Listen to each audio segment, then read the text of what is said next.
Hello भाई, नमस्ते। मैं विपिन आप सभी का स्वागत करता हूं आपका अपना प्यारा सा प्लेटफॉर्म मिथिला मैथमेटिक्स में। भाई आज हम लोग क्लास 11th का परमुटेशन एंड कम्बिनेशन को स्टार्ट करने जा रहे हैं, जो कि काफ़ी इंपॉर्टेंट है और इस चीज़ को हम लोग एकदम बेसिक तरीक़ा से देखेंगे।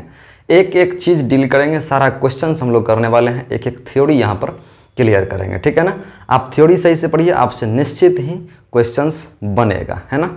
आइए देखिए, आपके सामने हेडिंग लगाया हुआ है परमुटेशन एंड कम्बिनेशन। बहुत अच्छा चैप्टर है, एकदम प्यारा सा चैप्टर है। आप रेगुलर वे में पढ़ो, इसको सही से पढ़ो तो सब चीज़ आपका क्लियर हो जाएगा, ठीक है ना।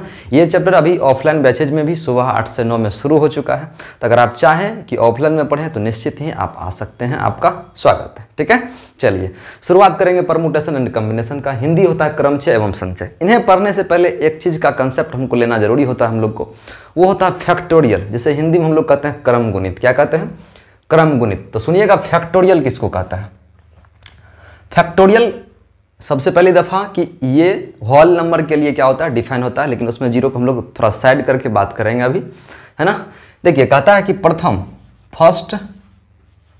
प्रथम एन नेचुरल नंबर जो होगा हमारा, प्रथम एन नेचुरल नंबर जो होगा उसके सतत गुणनफल को मतलब लगातार सतत गुणनफल को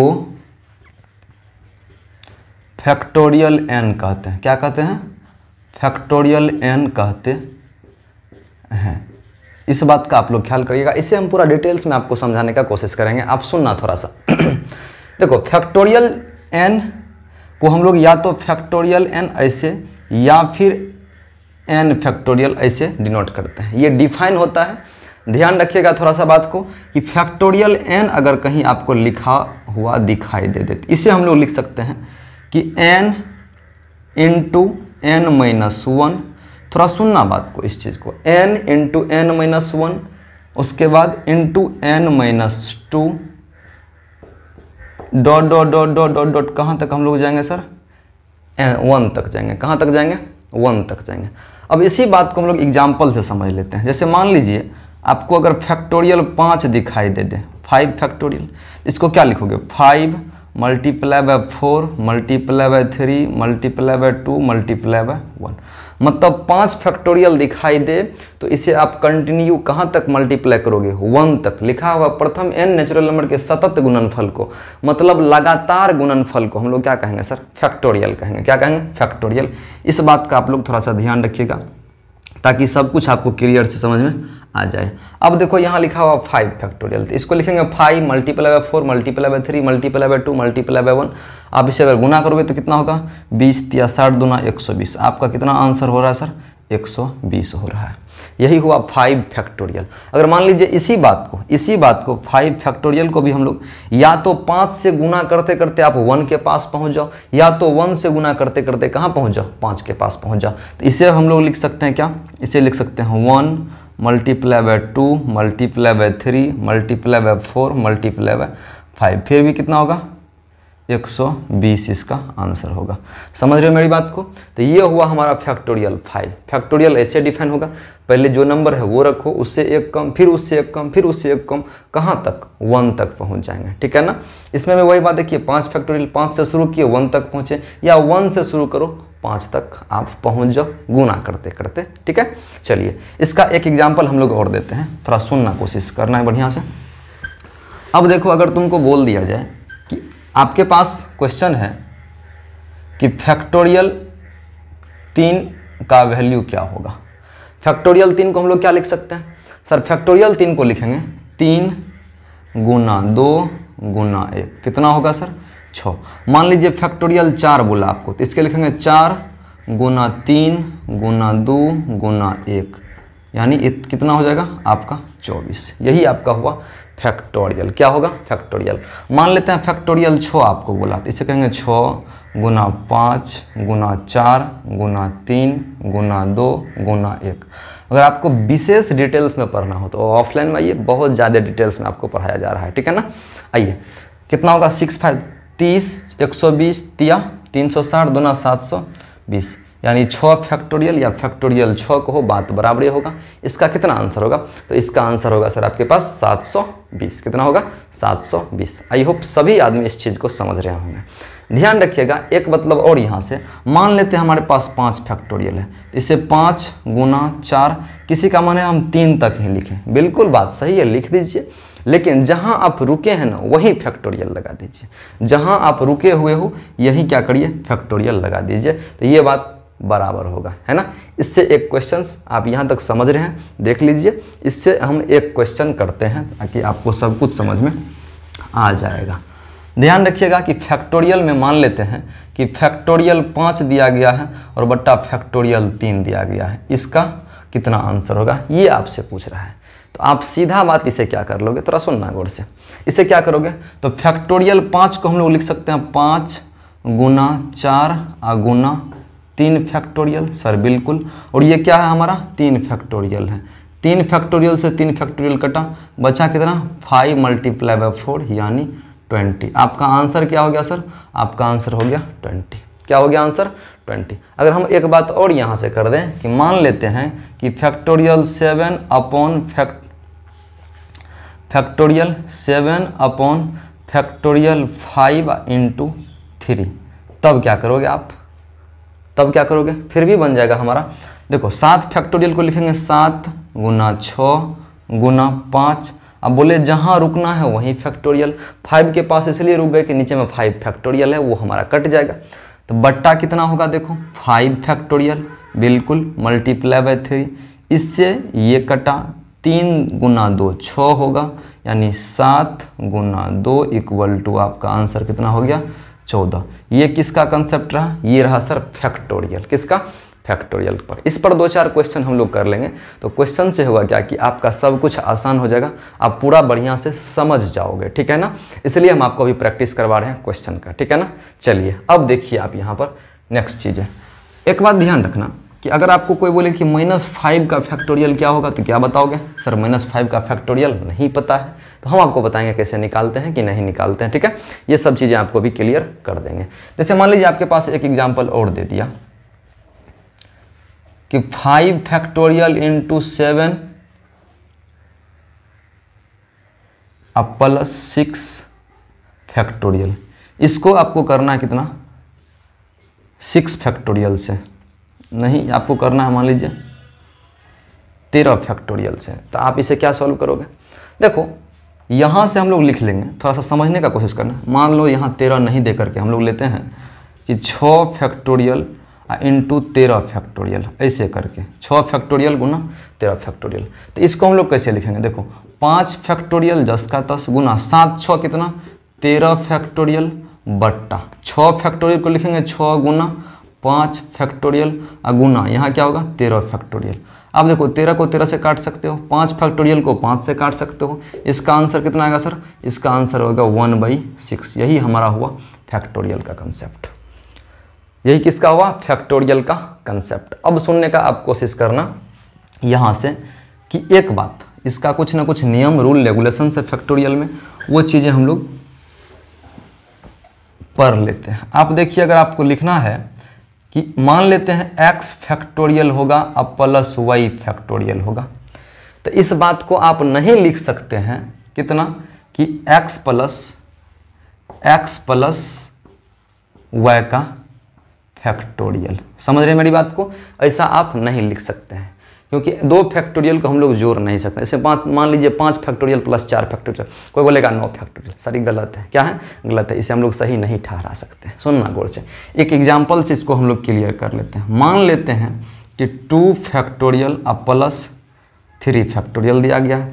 क्या ये 5 फैक्टोरियल के इक्वल होगा? तो वो बात हम पहले देख लेते हैं। तो LHS को पहले सॉल्व करो। LHS को सॉल्व करते हैं हम लोग। तो 2 फैक्टोरियल को लिखोगे 2 गुना 1 आप प्लस 3 फैक्टोरियल को 3 गुना 2, तो 2 गुना 1 2 आप प्लस 6, कितना हो रहा है हमारा? 8 हो रहा है। अब आप RHS को सॉल्व करो। RHS में कितना दिया गया देखो तो 5 फैक्टोरियल। इसको लिख सकते हैं कितना? 5 multiply by 4 multiply by 3 multiply by 2 multiply by 1, कितना होगा? 5 चौक 20 या 60 दूना 120। आप क्या देख रहे हो कि LHS और RHS हमारा इक्वल नहीं है। इसका मतलब आप क्या समझे कि 2 फैक्टोरियल को हम लोग जोड़ नहीं सकते हैं। समझे मेरी बात को? अब चलिए 2 फैक्टोरियल को हम लोग घटा भी नहीं सकते हैं। आप इस बात को समझ गए ना? अब यहीं से हम लोग लिखेंगे कि 2 फैक्टोरियल को हम लोग घटा नहीं सकते हैं। ध्यान रखना। दूसरा बात, मान लेते हैं x फैक्टोरियल है माइनस क्या, y फैक्टोरियल। तो इस बात को हम लोग नहीं लिख सकते हैं कितना, x माइनस y का फैक्टोरियल। कारण ये है, ये फैक्टोरियल को हम लोग ऐसा नहीं करते हैं कि इसका नियम रूल रेगुलेशन है। एक एग्जाम्पल से हम लोग समझ लेते हैं। मान लेते हैं आपके पास दिया गया है 3 फैक्टोरियल और माइनस 2 फैक्टोरियल। क्या ये इक्वल होगा मान लेते हैं 1 फैक्टोरियल का? सर वो बात हम लोग चेक कर लेते हैं, ठीक है ना, क्योंकि 3 माइनस 2 1 होगा ना। 3 माइनस 2 कितना, 1 फैक्टोरियल। देख लो 3 फैक्टोरियल को लिखेंगे 3 मल्टीप्लाई बाय 2, समझ रहे मेरी बात को। अब माइनस 2 फैक्टोरियल को लिखेंगे 2 मल्टीप्लाई बाय 1। ये LHS से जा रहे हैं, कहाँ से, LHS से। 3 2 जा 6 माइनस 2, 3 दूना 6 में से 2 जगह 4 बचेगा। अब आप RHS में देखो, RHS में क्या दिया गया हमारा, 1 फैक्टोरियल। तो 1 फैक्टोरियल कितना होता है, 1। क्या आपको LHS RHS दिखाई दे रहा है बराबर? सर बिल्कुल नहीं। इसका मतलब आप क्या समझे? इसका मतलब ये समझे कि 2 फैक्टोरियल को हम लोग घटा नहीं सकते हैं। 2 फैक्टोरियल को घटा बिल्कुल नहीं सकते, ठीक है ना। चलिए अब यहाँ से आप अगला देख लो कि 2 फैक्टोरियल को हम लोग गुना भी नहीं कर सकते हैं। समझ रहे मेरी बात को? ना जोड़ सकते हैं, ना घटा सकते हैं, ना गुना कर सकते हैं। उसके बाद भाग भी हम लोग नहीं करेंगे, उसका भी आप कंसेप्ट सीख लेना यहाँ पे। जैसे मान लो तीसरा कि x फैक्टोरियल होगा गुना y फैक्टोरियल। क्या ये पॉसिबल है x y फैक्टोरियल के? तो सर बिल्कुल नहीं। कारण है, आप इसका एग्जाम्पल से समझ सकते हैं बढ़िया से। जैसे मान लीजिए x फैक्टोरियल को हम लोग क्या कहेंगे, मान लेते हैं 3 फैक्टोरियल और मल्टीप्लाई बाय 4 फैक्टोरियल हो रहा है। कितना हो रहा है, multiply by 4 factorial. Equal to होगा क्या 12 फैक्टोरियल के? सर बिल्कुल नहीं। वो आज चेक कर लेते हैं। देखो 3 फैक्टोरियल होगा कितना, 3 गुना 2 गुना 4 फैक्टोरियल कितना होगा, आप देख सकते हो 4 गुना 3 गुना 2 गुना 1। LHS में देखो 4 तिया 12 दूना 24, 24 गुना 24 तिया 72, 72 दूना 144, 3 तिया 4 तिया 12 दूना 24, अब 24 छा के 144, कितना 144। अब आप इसको देखो 12 फैक्टोरियल को, तो 12 फैक्टोरियल को लिखो 12 गुना 11 गुना 10 गुना 9, कहाँ कहाँ तक, 1 तक। तो आप यहीं देख रहे हो 12 गुना 11 132 गुना 10 1320 हो रहा है। मतलब ये इक्वल हमारा नहीं होगा। तो आप क्या समझ रहे हैं कि 2 फैक्टोरियल को हम लोग गुना भी नहीं कर सकते। समझ रहे मेरी बात को? अब देखिए 2 फैक्टोरियल का हम लोग भाग कर सकते हैं कि नहीं कर सकते हैं, इसका कंसेप्ट भी देख लो। तो सुनो 2 फैक्टोरियल का हम लोग भाग भी नहीं कर सकते हैं, पॉसिबल नहीं है। कैसे, इसका कंसेप्ट देख लो। चौथा, अगर मान लेते हैं x factorial by y factorial, ये क्या इक्वल होगा x अपॉन y का फैक्टोरियल? नहीं होगा। कारण है कि देख लो, मान लेते हैं 5 फैक्टोरियल बाय 3 फैक्टोरियल, ये क्या इक्वल होगा हमारा 5 अपॉन 3 फैक्टोरियल का? यहाँ थोड़ा सा देख लेना। मान लेते हैं यहाँ 6 फैक्टोरियल है, यहाँ 2 फैक्टोरियल है। क्या ये इक्वल होगा 6 अपॉन 2 फैक्टोरियल के? सुनना गौर से, 6 फैक्टोरियल को हम लोग लिखते हैं 6 मल्टीप्लाई बाय क्या, 5 multiply by 4 multiply by 3 multiply by 2 multiply by 1 upon 2 होगा इक्वल टू 3 फैक्टोरियल हो सकता है। सर इससे ये कटा, 6 पंचा 30 चौका 120, 120 या 360 हो रहा है। नॉट इक्वल टू 3 2 जा 6 का। क्या ये 6 के इक्वल है? सर बिल्कुल नहीं इक्वल है। इसका मतलब हम लोग कह सकते हैं कि x फैक्टोरियल बट्टा y factorial not equal to x upon y factorial के होंगे। समझ रहे हो आप मेरी बात को? थोड़ा सा गला फंसा हुआ, इसलिए आवाज़ आपको क्लियर नहीं जा रही होगी। भाई साहब नेक्स्ट वीडियो से, नेक्स्ट क्लास से आपका आवाज़ बढ़िया आ जाएगा, ये बात का आप ख्याल कर लेना, ठीक है ना। चलो ये बात को आप समझ गए। अब एक बात और ध्यान रखिएगा कि क्या कहते हैं, आपका जो फैक्टोरियल होता है वो निगेटिव नंबर के लिए डिफाइन नहीं होता है। फैक्टोरियल जो होता है, सुनना गौर से, नेगेटिव नंबर के लिए, किस नंबर के लिए, आपका फैक्टोरियल जो होगा नेगेटिव नंबर के लिए डिफाइन नहीं होता है। समझ रहे हैं? आपका जो फैक्टोरियल होगा वो फ्रैक्शनल नंबर के लिए डिफाइन नहीं होगा। कैसा नंबर? फ्रैक्शनल, यानी भिन्न संख्या के लिए ये फैक्टोरियल आपका डिफाइन नहीं होगा। सर डिफाइन किसके लिए होगा? तो डिफाइंड ये पॉजिटिव इंटीजर के लिए होगा। किसके लिए? पॉजिटिव इंटीजर के लिए होगा। एक बात और यहाँ से ध्यान रख लेना कि 0 फैक्टोरियल का वैल्यू कितना होता है? 1। 0 फैक्टोरियल का वैल्यू कितना होता है? 1 होता है। समझ रहे मेरी बात को? ऊपर में ही आपको लिखा दिए थे, प्रथम n नेचुरल नंबर के सतत गुणनफल को क्या कहते हैं हम लोग? सतत गुणनफल को कहते हैं कौन चीज़? उसे हम लोग कहते हैं फैक्टोरियल n। 0 का मतलब हुआ 0 फैक्टोरियल। 0 हमारा कौन सा नंबर है सर? 0 इवन नंबर है यहाँ पर, तो 0 का फैक्टोरियल 1 होता है। इस चीज़ को हम लोग प्रूफ भी करेंगे, ठीक है ना? आप यहाँ से नोट कर लीजिए, स्क्रीनशॉट ले लीजिए। आपको कैसा लगा क्लास एक बार कमेंट सेक्शन में निश्चित कमेंट कर दीजिएगा। आगे से हम लोग आपके लिए नेक्स्ट वीडियो लेकर के आ रहे हैं अगले क्लास में, ठीक है? पूरा कंसेप्ट आपका क्लियर करा देंगे परमुटेशन एंड कॉम्बिनेशन का। 1% भी डाउट का सामना आपको नहीं करना पड़ेगा, ठीक है?